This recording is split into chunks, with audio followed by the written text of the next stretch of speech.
Bem-vindos, pessoal. Muito obrigada por se juntarem a nós. Eu sou Lena Petrova com um novo episódio do podcast World Affairs in Context. Hoje estamos recebendo nosso bom amigo Ryan McMaken. Ryan é editor-chefe do Instituto Mises, autor e co-apresentador do podcast Radio Rothbard, do qual sou uma grande fã. Vou deixar o link abaixo. Ryan, bem-vindo de volta ao programa. É ótimo ver você novamente. Oi, Lena. É ótimo ter o Respondência novamente. Bem, um dos seus artigos recentes intitulado Trump quer mais 500 bilhões de dólares para o Pentágono enquanto os déficits aumentam, é algo que eu realmente gostaria de discutir e explorar mais a fundo hoje. Trump está pedindo um orçamento de defesa recorde de 1,5 trilhão de dólares, o que representa um aumento de cerca de 50% em relação ao orçamento atual do Pentágono. O Pentágono nunca passou por uma auditoria antes, e muitas pessoas não sabem disso. Na verdade, ele não apenas nunca passou em uma auditoria, ele falhou 8 anos consecutivos. E como ex-auditor, devo dizer que passar em uma auditoria não é uma conquista extraordinária. Realmente não é.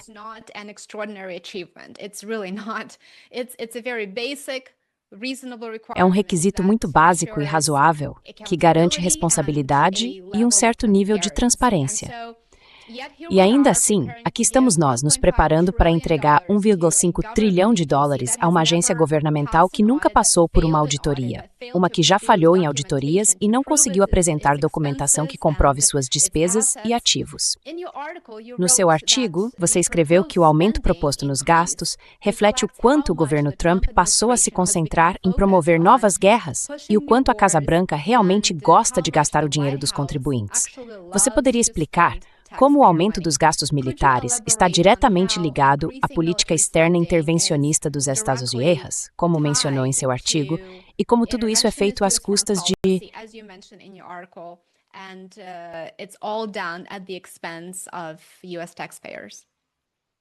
Sim, acho que isso faz parte de uma agenda política mais ampla, que é o gasto público em geral. Não se trata apenas de gastos com defesa. Esta não é uma administração comprometida em cortar qualquer outra forma de gasto, exceto talvez alguns ajustes superficiais, certo? A USAID sofreu alguns cortes, e você ouve falar, por exemplo, de cortar subsídios para Harvard se eles não acabarem com seus programas de DEI e coisas do tipo. Mas tudo isso são apenas pequenas gotas no oceano do gasto federal total.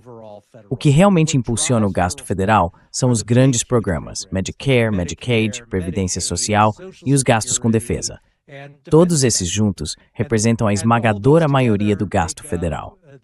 Portanto, não se pode ignorar os gastos com defesa se quisermos falar sobre o que está acontecendo no nível federal em termos de gastos.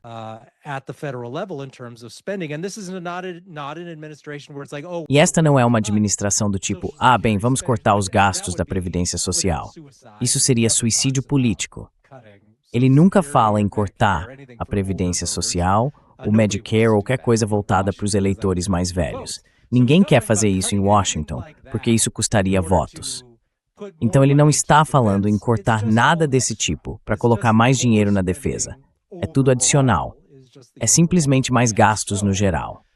Esse é o plano geral. Então veja, a Previdência Social gira em torno de, 1,4 trilhão, né? E se olharmos para a defesa, está chegando perto disso também. O que foi tão notável sobre o tweet dele, é assim que ele faz anúncios de política agora por tweet, certo? É que em meados de janeiro, ele disse, o mundo é um lugar perigoso, então precisamos de mais 500 bilhões em gastos com defesa.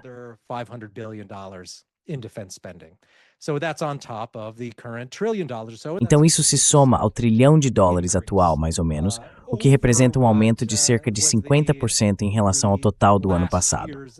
Precisamos realmente garantir que, se quisermos ter uma contabilidade precisa dos gastos com defesa, incluamos o VA. Temos que incluir os gastos voltados para veteranos.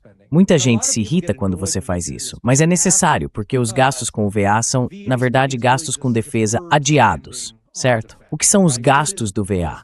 é um programa do governo. São programas usados para recrutar pessoas para se alistarem nas Forças Armadas. Junte-se ao Exército e você receberá esses benefícios. E então, é claro, se você se machucar, poderá receber benefícios de saúde do VA, que, aliás, são notoriamente ruins, não é?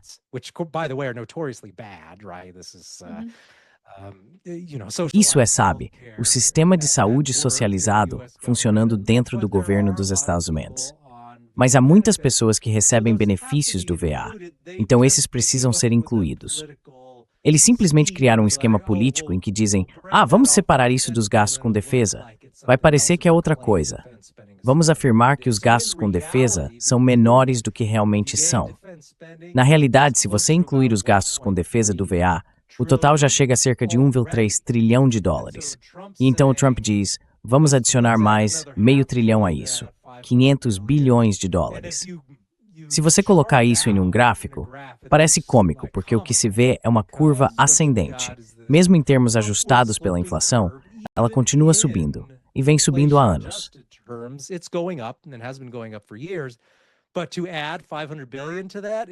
Mas adicionar 500 bilhões de dólares a isso é simplesmente, literalmente, fora de qualquer parâmetro. O salto é tão grande, é realmente notável. Agora, é claro, todos nós sabemos como Trump age, e muitos apoiadores vão dizer que ele está apenas tentando negociar talvez mais 200 bilhões de dólares. Isso ainda seria fora de qualquer parâmetro. Fazer o gasto passar de 1 trilhão para 1,2 trilhão, apenas em despesas do Pentágono, além dos gastos com o Departamento de Assuntos de Veteranos. Então é disso que estamos falando. Esses são números enormes e também maiores do que os da Guerra Fria. Isso é algo que precisamos ter em mente. Não estamos voltando a nada menor do que o que acontecia nos anos 80, durante o grande aumento dos gastos com defesa no governo Reagan.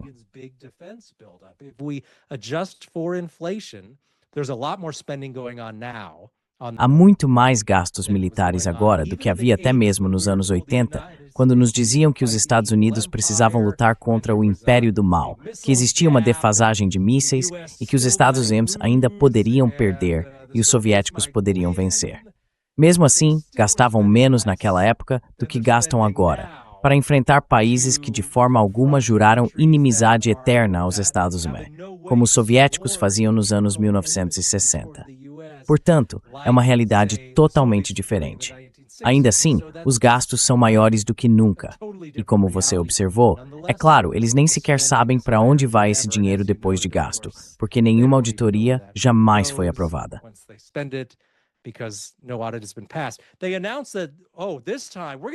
Eles anunciaram que, desta vez vamos nos organizar e vamos passar na auditoria. O novo ano-alvo para conseguir isso é 2028.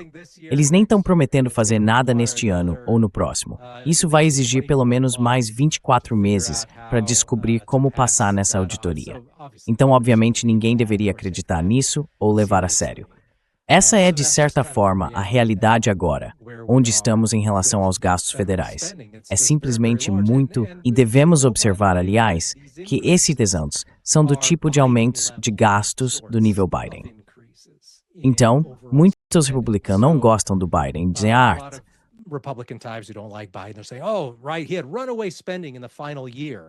ele teve gastos desenfreados no último ano de sua administração, que foi de longe o ano com o maior volume de despesas após a Covid. Então imagine como tem sido o gasto federal nos últimos anos. Bem, antes de tudo, no último ano de Trump, foi gigantesco. Déficits enormes de 2 trilhões de dólares, porque ele estava gastando tudo que podia em auxílio relacionado à Covid. E naquela época, a ideia era simplesmente gastar, imprimir 6 trilhões de dólares e lidar com a inflação depois. Estamos de volta a isso agora. Se você observar os gastos federais, mesmo ajustados pela inflação, este é o segundo pior ano de todos em termos de exercício fiscal e do que representam os gastos federais.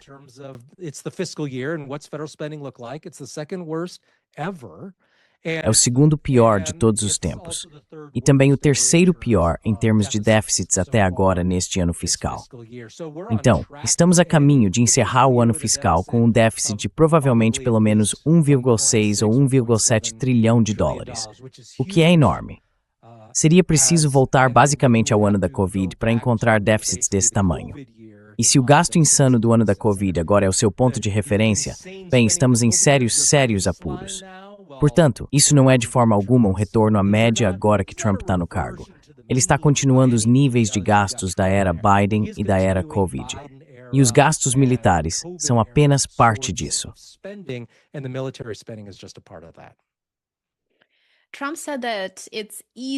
Trump disse que é fácil para o...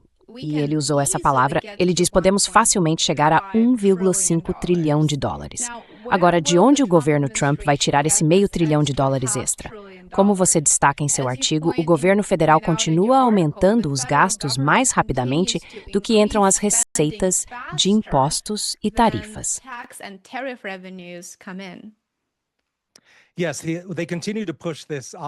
Sim, eles continuam insistindo nessa mentira óbvia de que as receitas tarifárias serão suficientes para cobrir algo como um aumento de 500 bilhões de dólares. Bobagem. Durante todo o tempo em que vem arrecadando tarifas, isso se manteve em cerca de 5% do total das receitas federais. A base é, de forma esmagadora, o imposto de renda. Então, pode esquecer o que Trump diz sobre acabar com o IRS e o imposto de renda. Isso não vai acontecer. Do jeito que estão gastando dinheiro, a menos que ele corte programas em 50%, 60%, 70%, não há como eliminar o imposto de renda, a menos que tudo seja financiado com dinheiro impresso e uma inflação descontrolada constante. Portanto, o imposto de renda não vai desaparecer.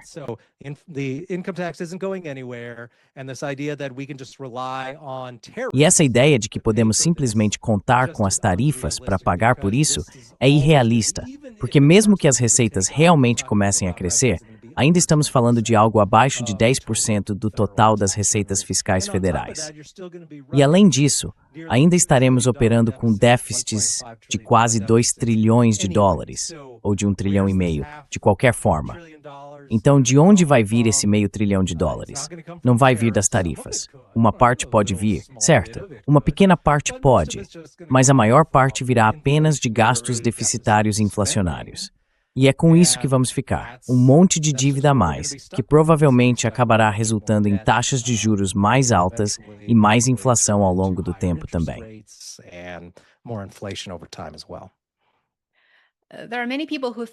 Há muitas pessoas que acham que os déficits federais não importam, e vários economistas defendem a mesma ideia.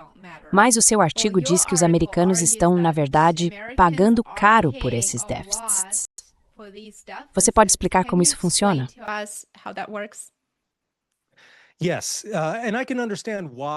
Sim, e eu entendo porque a maioria das pessoas, especialmente aquelas que já são adultas há algum tempo e acompanham as notícias há bastante tempo, se sente assim.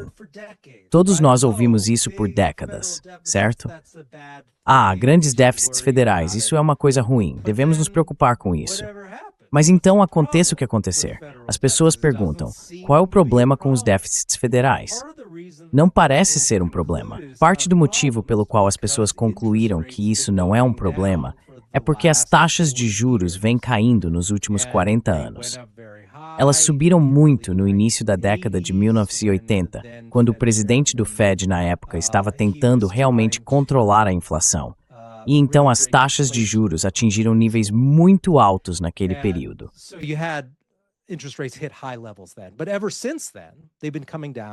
Mas desde então, elas vêm caindo significativamente. Então, durante a era Greenspan, taxas de juros em queda. Durante Bernanke e Yellen, taxas de juros em queda. Grande parte disso foi realmente para estimular a economia. Mas o outro principal motivo para isso é o mesmo motivo pelo qual o Fed existe em primeiro lugar. O Fed existe em parte para estimular a economia, mas a principal razão de sua existência é garantir que o governo dos Estados Unidos possa sempre tomar empréstimos com facilidade e ter acesso a recursos baratos. É por isso que todos os bancos centrais existem. Foi por isso que Napoleão fundou o Banco da França, ou pelo menos o transformou em sua versão moderna, que basicamente era, ei, eu preciso de dinheiro para a guerra.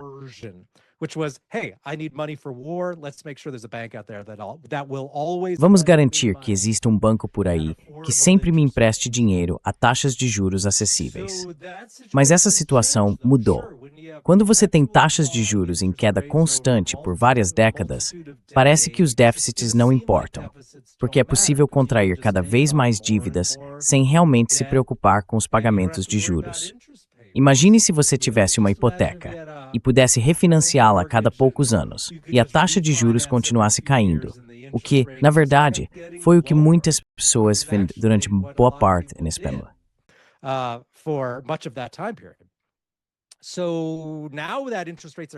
Agora que as taxas de juros estão subindo, estamos começando a ver os efeitos disso. As taxas de juros aumentaram apenas um pouco em termos de médias gerais, como no caso dos títulos do governo federal, mas o valor que o governo precisa pagar em juros sobre sua enorme dívida, que atualmente é de cerca de 38,7 trilhões de dólares, está se tornando substancialmente maior e em um ritmo acelerado. Portanto, se você quiser ver onde o déficit orçamentário realmente começa a custar dinheiro às pessoas, basta observar quanto dos desembolsos federais, ou seja, dos gastos totais do governo, precisa ser destinado ao pagamento dos juros da dívida.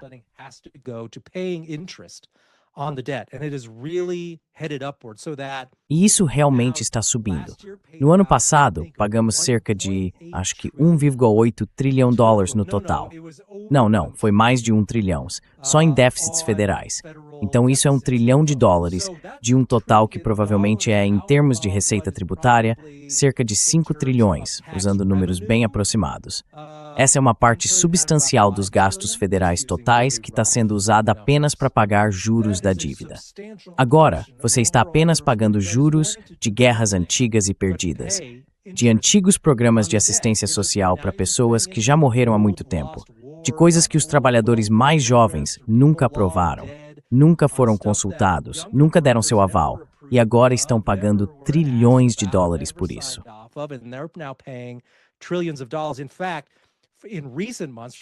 Na verdade, nos últimos meses, cerca dos últimos 6 meses, 20% ou mais, às vezes 24%, quase 25% dos gastos federais de cada mês vão apenas para o pagamento de juros da dívida. Esses são números enormes, e eles só vão continuar crescendo à medida que a dívida federal aumenta, porque não há motivo para acreditar que as taxas do Tesouro vão cair significativamente. Então, se você está se perguntando, ei, eu pago todos esses impostos, por que parece que não recebo muito em troca? É porque mais de 1/4 de cada dólar que você paga em impostos vai apenas para os juros da dívida, o que não traz nenhum benefício direto para você. Essa é uma parte significativa do problema. Além disso, outro fator é que isso eleva as taxas de juros para você, como uma pessoa comum. E por quê?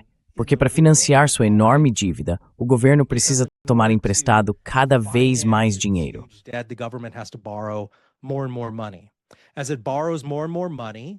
À medida que o governo toma emprestado cada vez mais dinheiro e inunda o mercado com títulos do Tesouro, com dívida federal, as pessoas que investem nesses títulos vão perceber que eles estão se tornando cada vez menos valiosos à medida que mais deles se acumulam.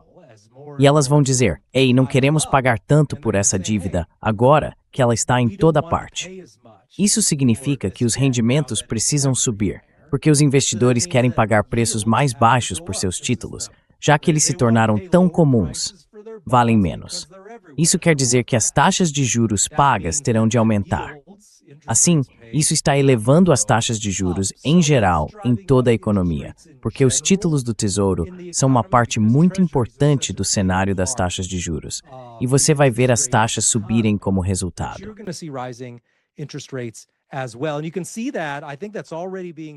E você pode ver isso.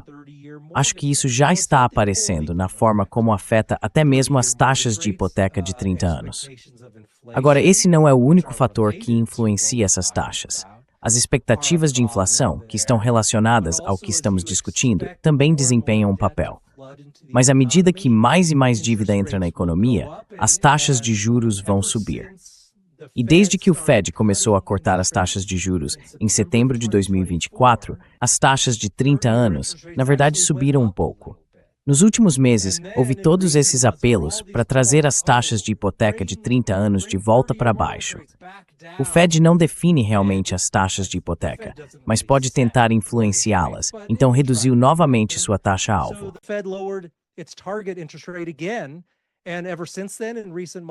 E desde então, nos últimos meses, a taxa de hipoteca de 30 anos voltou a subir ligeiramente, assim como o rendimento dos títulos de 10 anos, aos quais as taxas de hipoteca estão intimamente ligadas. Isso acontece por causa dessas montanhas crescentes de dívida e de gastos deficitários. Grande parte da sensibilidade em tentar reduzir as taxas de juros foi cortada, foi destruída. E agora há uma pressão de alta sobre as taxas de juros. Então, sim, como os déficits me afetam? Bem, você provavelmente está pagando mais juros sobre suas dívidas agora. Uma parte maior dos impostos que você paga vai apenas para quitar dívidas antigas e inúteis que o governo acumulou há anos. Isso está afetando as pessoas e vai piorar ainda mais à medida que a dívida aumentar e se as taxas de juros não voltarem a cair significativamente.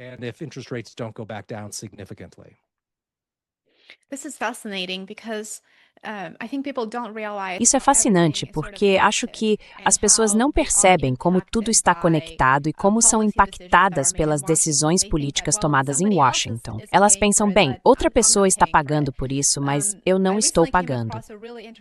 Recentemente encontrei um estudo muito interessante, tive que procurá-lo rapidamente aqui, do Instituto Kiel, da Alemanha. Eles divulgaram a pesquisa há cerca de 2 meses e esse estudo mostra que a militarização impulsiona aumentos na tributação ao longo do tempo e também eleva os encargos da dívida, como você meio que mencionou.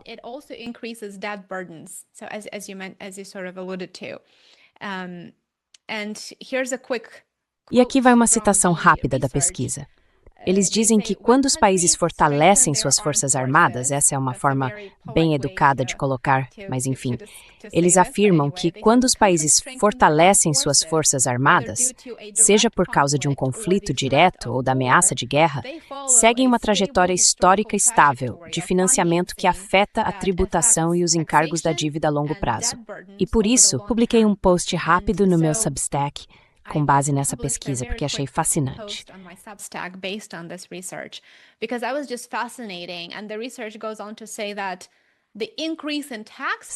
E a pesquisa continua dizendo que o aumento de impostos significa que as gerações futuras basicamente pagarão pelos gastos militares de hoje, porque essa é a receita tributária que será arrecadada ao longo de décadas.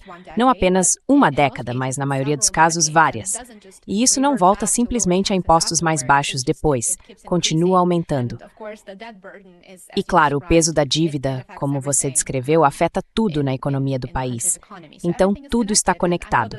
Achei a pesquisa recente do Instituto Kiel fascinante porque mostra claramente que a militarização e os gastos militares afetam tudo e também afetam as gerações futuras.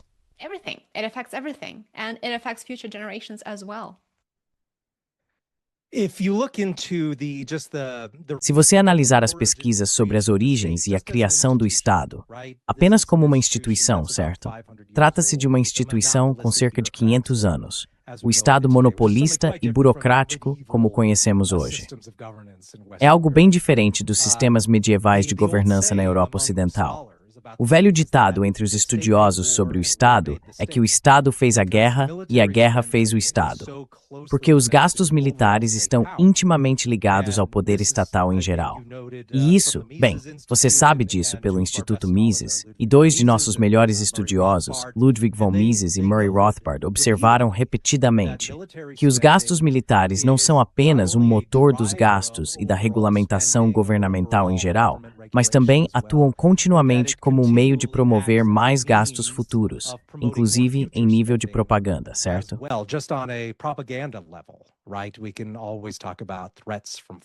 Podemos sempre falar sobre ameaças de potências estrangeiras e coisas do tipo, e dá para ver isso acontecendo o tempo todo. O quanto é útil para direcionar cada vez mais recursos ao setor de defesa. Agora, as pessoas que são a favor disso costumam recorrer a uma distração. Elas criam uma falsa dicotomia. Dizem que ou você é a favor de aumentos contínuos nos gastos militares para sempre, até o fim dos tempos, ou é um pacifista. Então, se você não apoia a mais recente tentativa deles de conseguir uma enorme fatia de novos recursos, bem, é porque deve ser a favor de desmantelar a Marinha, já que eles nunca estão dispostos a discutir qual seria, de fato, o nível adequado de gastos.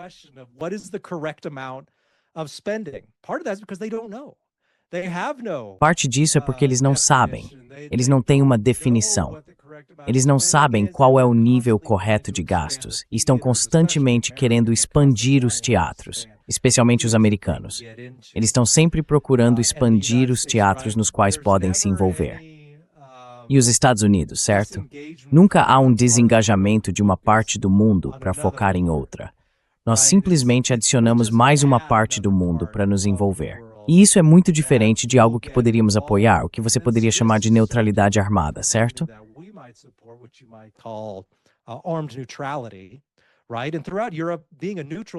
E em toda a Europa, ser uma nação neutra sempre foi algo perfeitamente respeitável, e é possível estar armado e ser capaz de se defender ao mesmo tempo. E claro, como John Mearsheimer disse, os Estados Unidos são o país mais seguro da história do mundo. Tem oceanos em ambos os lados, uma marinha enorme e milhares de ogivas nucleares. Outras pesquisas sobre armas nucleares mostraram que, se você quiser realmente ter a capacidade de dissuadir uma ação militar contra si, pelo menos em termos de uma ameaça existencial, fazer isso,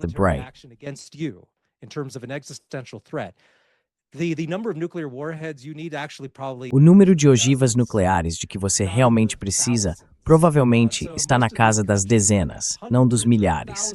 Portanto, a maioria desses países que possuem centenas ou milhares de ogivas está gastando muito mais dinheiro do que realmente precisaria. Porque nenhum país vai dizer, sabe de uma coisa, vamos começar uma guerra nuclear com aquele país porque eles têm metade das armas nucleares que nós temos. Ter metade de 5.000, que é mais ou menos o que os Atazuas e os soviéticos ou os russos possuem, não é necessário. Tudo o que é preciso para criar um desastre completo é destruir 2, 3, 4 ou 5 cidades com ogivas nucleares. Isso por si só já seria um desastre global, de uma escala inimaginável.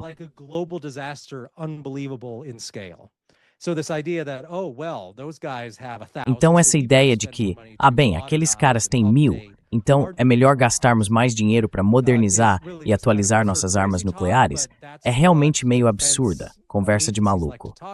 Mas é disso que as agências de defesa gostam de falar, porque isso gera muito mais gastos militares. Enquanto na realidade, se você é um país, digamos a França, você tem uma marinha funcional, tem armas nucleares em uma quantidade muito moderada. Ninguém vai invadir seu país, porque isso traria uma retaliação extremamente perigosa. E você também não vai invadir ninguém, porque gastos com defesa de verdade, exigem quantias muito menores de dinheiro do que gastos ofensivos, o tipo de capacidade militar voltada a ocupar países estrangeiros ou atravessar o mundo para atacá-los.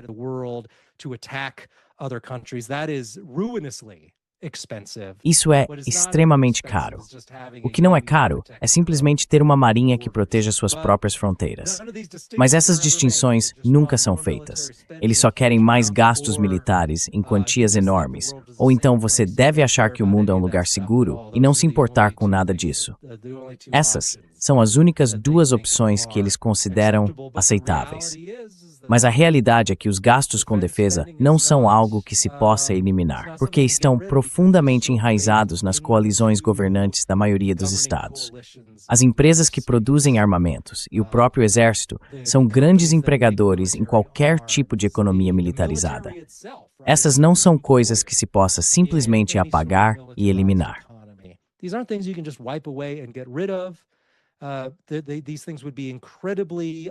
Essas medidas seriam incrivelmente impopulares politicamente e também cortariam grande parte do sistema de clientelismo militar ou governamental, os gastos públicos que ajudam a sustentar o próprio regime. Em cada caso, isso também ajuda a garantir que o poder possa continuar sendo centralizado. É algo útil para a construção do Estado, e é por isso que todos os estudiosos da história do Estado afirmam que a guerra construiu o Estado e o Estado travou guerras. Isso é algo tão central para a existência de Estados fortes, capazes de tributar, controlar e regular suas próprias populações, além de se envolver em várias dessas atividades adicionais. Portanto, esse estudo, é claro, reforça empiricamente o que tem sido, há décadas, a teoria dominante sobre como o Estado funciona em sua relação com a guerra. Então não é exatamente surpreendente ouvir isso.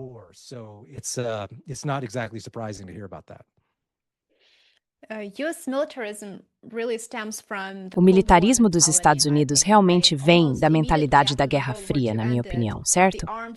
Quase imediatamente após o fim da Segunda Guerra Mundial, começou a corrida armamentista entre a União Soviética e os Estados Unidos. Naquela época, Washington justificava, como você mencionou, os gastos militares com base na lógica da Guerra Fria, de que precisávamos ter mais ogivas nucleares, mais sistemas de lançamento para vencer isso. Mas, na verdade, ninguém pode vencer, certo? Se for uma destruição mútua, como é mesmo, aniquilação, certo? Então não vai haver vencedor. O complexo militar industrial precisa de um monstro para combater o tempo todo. Esse monstro pode estar aqui, internamente, ou pode ser um monstro, entre aspas, estrangeiro. Então você acha que essa mentalidade da Guerra Fria em Washington mudou desde o fim da Guerra Fria? Ou ainda é ela que está, de certa forma, comandando o jogo?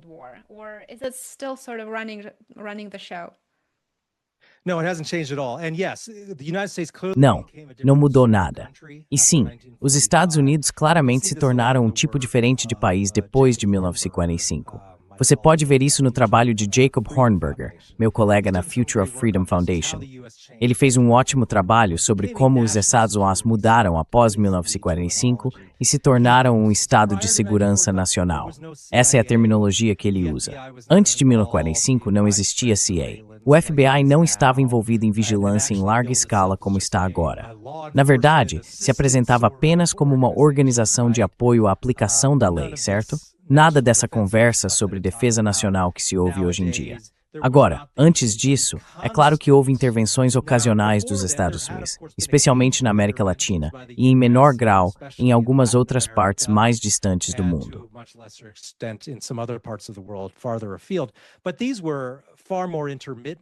Mas esses gastos eram muito mais esporádicos, e os valores destinados a eles eram muito menores. Isso mudou depois de 1945, quando passou a haver um estado constante de armamento, de gastos e de aumento do poder de espionagem, tanto sobre a população doméstica quanto sobre estrangeiros. Então isso foi uma mudança. E depois houve algumas conversas de que no fim da Guerra Fria isso poderia ser reduzido, mas isso nunca aconteceu. Na verdade, foi uma época bastante interessante para se estar vivo. Quero dizer, eu era adolescente naquela época, mas já prestava atenção nessas coisas. Lembro-me de toda a conversa sobre como finalmente poderíamos cortar significativamente os gastos militares, porque tudo que o pessoal do grande governo nos dizia era, bem, enquanto houver essa ameaça soviética, teremos que continuar gastando dinheiro.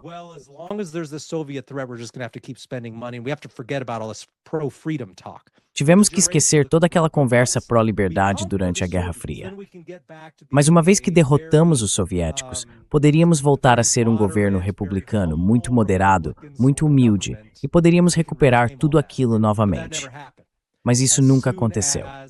Assim que a Guerra Fria terminou, os Estados Unidos imediatamente começaram a falar sobre se tornar uma potência unipolar, uma hegemonia global, sobre fazer com que todos os outros países do mundo refletissem as ideias americanas de direitos humanos. E foi assim que os Estados Unidos, é claro, se envolveram na Iugoslávia, impondo uma visão americana de direitos humanos a todos os outros. Isso é algo em que os Estados Unidos jamais teriam se envolvido no século XIX.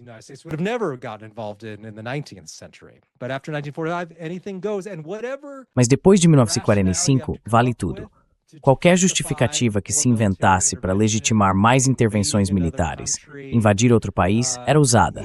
E dá para ver isso no Afeganistão e no Iraque, certo? Não basta simplesmente dizer, precisamos invadir esses países porque é bom para a defesa nacional. Eles sempre acrescentam outros motivos. Temos que decapitar o regime e nos livrar do Saddam porque ele gaseou o próprio povo há 20 anos.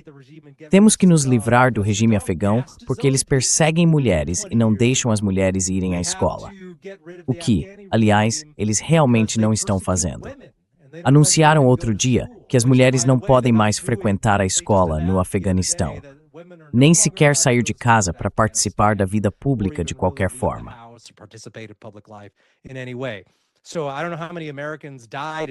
Não sei quantos americanos morreram no Afeganistão para substituir o Talibã pelo Talibã, mas foi isso que aconteceu. E as mulheres estão exatamente de volta à situação em que estavam quando nos diziam que os Estados Unidos precisavam fazer guerra por razões de direitos humanos.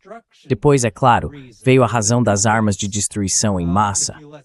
Eles vão nos atacar com armas nucleares se deixarmos Saddam manter suas armas de destruição em massa, algo vagamente definido, e acabou se revelando uma grande bobagem. Então, eles sempre têm um monte de razões extras, e é isso que vem acontecendo desde mais ou menos 1991, quando a União Soviética se desfez e desapareceu. Eles continuam encontrando novos motivos para começar guerras todos os anos, sempre com países menores que não têm como revidar de verdade. Os Estados Unidos não enfrentam um país de igual para igual desde 1945, mas conseguiram manter todo o esquema funcionando.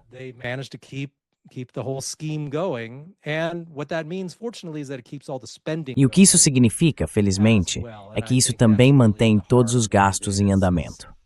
E eu acho que esse é realmente o cerne da questão. Nós não precisamos ter uma grande guerra com outro país. Certamente não queremos lutar contra um país de mesmo nível, porque isso poderia ser desastroso, e dezenas de milhares de americanos poderiam morrer nisso. Então, lutamos contra esses pequenos países do terceiro mundo, extremamente pobres, onde é possível gastar quantias imensas de dinheiro. E foi esse o comentário feito. Por que esses países precisam de apenas 50 ogivas nucleares, mas têm 10, 100 mil delas? As pessoas percebem que é porque isso é incrivelmente caro. Exige muitos gastos. Então isso é bom, isso já está embutido. Não é uma falha no programa. Esse é o objetivo, na maior parte do tempo.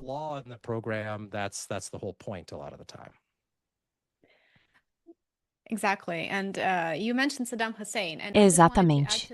E você mencionou Saddam Hussein. E eu só queria acrescentar algo a isso porque o que me veio à mente foi a guerra Irã-Iraque.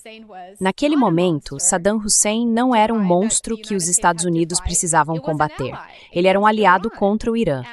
E há vários relatos mostrando que Saddam Hussein recebeu armas químicas de aliados ocidentais para usar na guerra contra o Irã, quando o Iraque invadiu o Irã.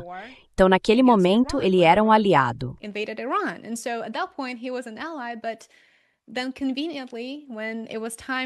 Mas então, convenientemente, quando chegou a hora de virar o jogo, ele se tornou... Bem, o que ele era, não estou dizendo que não era, mas é apenas uma forma muito conveniente de manipular a opinião pública e usar essas figuras da melhor maneira possível para que a política externa dos Estados Unidos alcance sua agenda. E então, é claro, em certo momento ele foi um aliado conveniente, e depois, é claro, ele supostamente tinha armas de destruição em massa, o que não era verdade, e os Estados Unidos tiveram que invadir o Iraque para ajudar o mundo a se livrar de Saddam Hussein.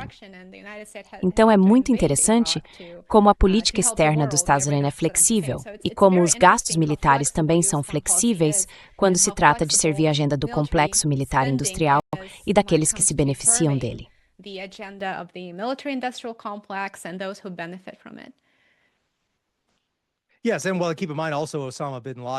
Sim, e bem, tenha em mente que Osama Bin Laden foi armado e financiado pelos Estados Unidos para lutar contra os soviéticos quando eles invadiram o Afeganistão nos anos 70. E depois isso acabou se tornando um problema para nós. Quero dizer, essa é uma história atemporal na qual os Estados Unidos continuam tropeçando. Então não há nada de novo nisso. E quem sabe que problemas poderão surgir no futuro a partir de supostos aliados, digamos, na Ucrânia. Quem sabe no que isso pode resultar daqui a 10 anos. Todas aquelas armas que foram despejadas naquele país e que não foram contabilizadas. Quem sabe onde esse material está indo parar?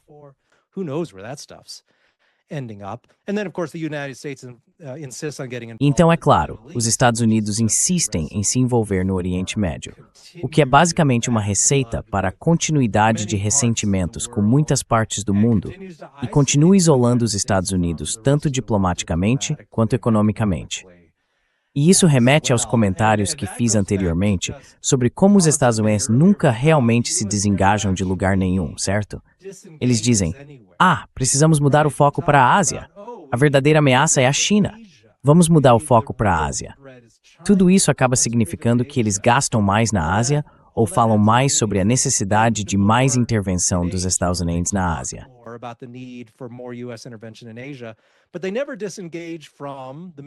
Mas eles nunca se desengajam do Oriente Médio, da Ucrânia ou de outros lugares.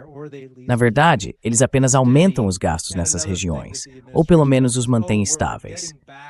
E outra coisa que o governo faz é dizer, estamos voltando à doutrina Monroe, agora estamos focados na América Latina, no hemisfério ocidental. Bem, não houve desengajamento em nenhum outro lugar. O foco não está na América Latina às custas de outras regiões. Eles simplesmente adicionaram mais um lugar para se envolver e gastar mais dinheiro. E toda essa conversa sobre a Groenlândia, e toda essa conversa sobre a Venezuela, e essa decapitação lá, que nem sequer foi uma mudança de regime.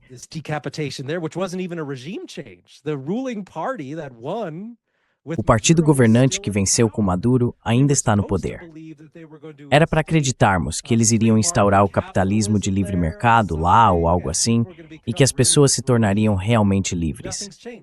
Nada mudou para o venezuelano comum. Os mesmos socialistas que estavam no comando há 6 meses continuam no comando agora na Venezuela. Parece que a única coisa que foi liberada foi o acesso de algumas empresas ocidentais aos campos de petróleo. Mas ninguém no regime dos Estados Unidos parece se importar com nada além disso. Então foi um verdadeiro golpe, uma enganação para os venezuelanos comuns que não estão experimentando nenhum aumento de liberdade que alguém possa apontar.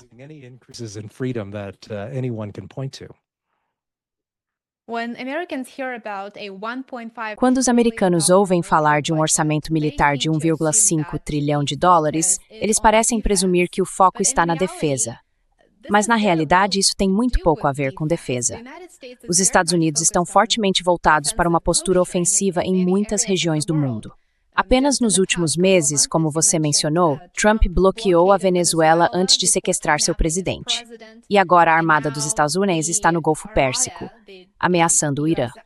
Além disso, os Estados Unidos mantém mais de 750 bases militares em cerca de 80 países e territórios estrangeiros. Em contraste, as pessoas podem apontar a China e aumentar esse mesmo número.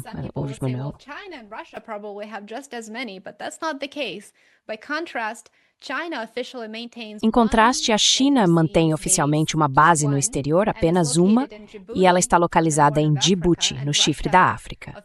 A Rússia tem oficialmente 6 bases militares, apenas 6, nas antigas repúblicas soviéticas, e há 2 na Síria, embora eu acho que essas 2 estejam em uma espécie de transição neste momento. Já os Estados Unidos têm mais de 750 que são mantidas às custas dos contribuintes americanos, de uma forma ou de outra. E, considerando a crescente dívida nacional, o aumento dos déficits, a desaceleração da economia americana e a deterioração da infraestrutura pública aqui nos Estados Unidos, por que o público americano demonstra tão pouco interesse em exigir que Washington reduza sua presença militar no exterior?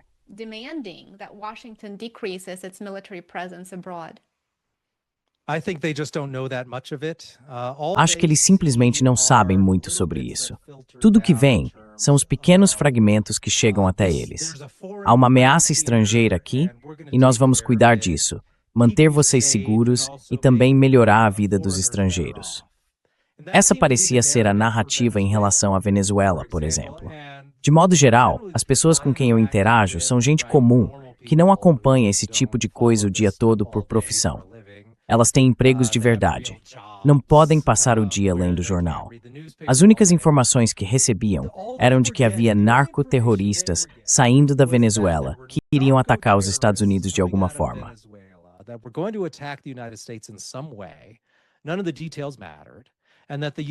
Nenhum dos detalhes importava. O que importava era que os Estados Unidos iam se livrar daqueles socialistas ruins na Venezuela e depois levar o liberalismo de livre mercado ao povo de lá. Então, quando Maduro é sequestrado e levado de avião para os Estados Unidos, a mensagem basicamente era missão cumprida. E o público tinha outras coisas para fazer. Precisavam levar os filhos ao treino de futebol e assim por diante. Não tinham tempo para pesquisar o assunto. Então funcionou, porque só recebiam as manchetes e tudo que as pessoas viam era: nos livramos do vilão. O país está melhor. e não precisamos mais nos preocupar com narcoterroristas. Enquanto, é claro, se alguém realmente analisasse os dados, veria que não havia narcoterroristas explodindo barcos na costa da Venezuela, que fica a 1.000 milhas da costa dos Estados Unidos.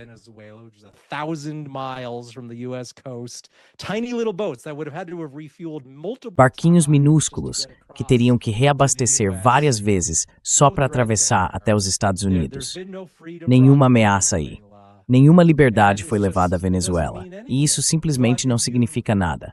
Mas se você fala sobre essas coisas e depois anuncia vitória no final, essa é a única mensagem que as pessoas recebem. E foi isso que funcionou com a Groenlândia também, certo? Os Estados Unidos precisam de mais controle sobre a Groenlândia para que possamos ter bases de mísseis lá, ou para que os russos não possam enviar seus ICBMs sobre a Groenlândia para atingir os Estados Unidos. E acabou que, é claro, os Estados Unidos já tinham permissão e acesso para ter inúmeras bases e um número quase ilimitado de tropas na Groenlândia.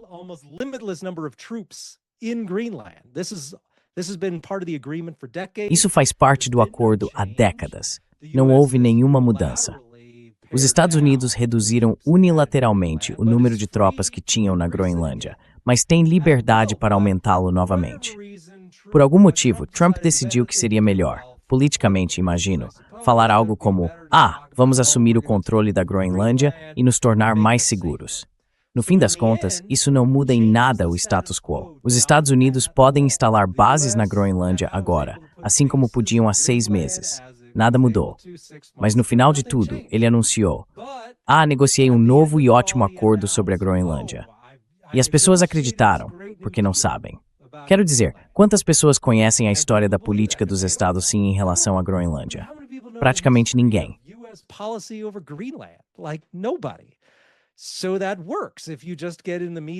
Então isso funciona. Se você simplesmente aparecer o suficiente na mídia e postar no Twitter. As pessoas, eu acho, geralmente agem mais com base no medo. Então elas pensam: devo ter medo de os russos nos atacarem com uma bomba nuclear por causa da Groenlândia, sem saber a realidade. Na verdade, elas deveriam ter muito mais medo de todo o conceito de guerra nuclear. Ter controle da Groenlândia não vai impedir a destruição do planeta se houver uma guerra nuclear. Então devemos ter medo dos venezuelanos, assim como nos disseram para ter medo de Saddam Hussein. Slobodan Milosevic é o próximo Hitler. Isso foi algo que nos disseram nos anos 90. Quero dizer, não há fim para isso.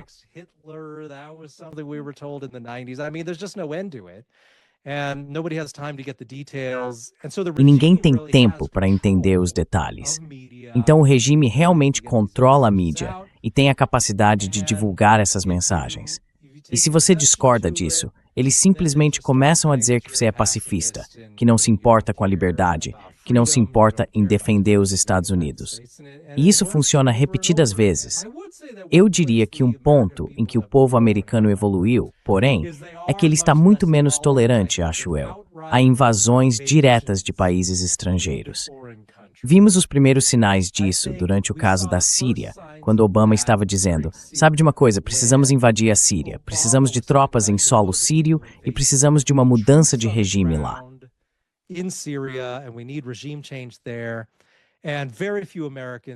E pouquíssimos americanos estavam interessados nisso. Obama conseguiu enviar algumas tropas para lá de forma sorrateira. Certo, basicamente isso foi mantido em segredo, porque o povo americano não era a favor, e ele conseguiu realizar a costumeira esperteza americana que fazem em todo o país. Mas realmente não havia nenhum apoio perceptível dos Estados Unidos para invadir um país no estilo do Iraque ou do Afeganistão. Então, acho que os americanos se cansaram dessa ideia de que precisamos recrutar 100 mil novos americanos para enviar a um país estrangeiro, ocupá-lo por 10 ou 20 anos e reformar aquele lugar. E então todos voltaremos e tudo será um sucesso glorioso.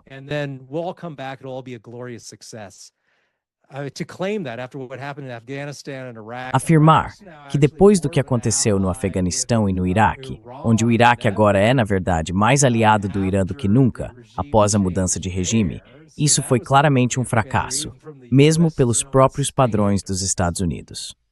Tenho esperança de que os Estados Unidos não estejam mais nesse modo, de que os americanos não estejam mais interessados nessas ocupações e invasões em grande escala.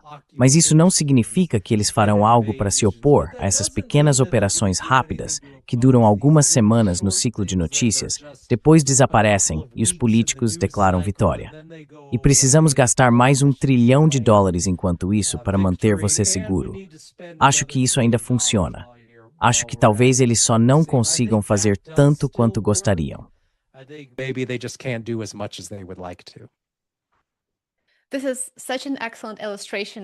Este é um excelente exemplo de como os gastos militares financiam intervenções estrangeiras, financiam guerras, e, em seguida, a guerra é usada por Washington para obter mais poder político, enquanto o contribuinte norte-americano é efetivamente forçado não apenas a entregar mais do seu suado dinheiro ao governo, mas também a abrir mão de suas liberdades e direitos, certo? Espero que cada vez mais pessoas comecem a perceber esses pequenos detalhes e a conectar os pontos. Ryan, muito obrigado por se juntar a nós hoje e espero que você volte em breve para um novo episódio. Também.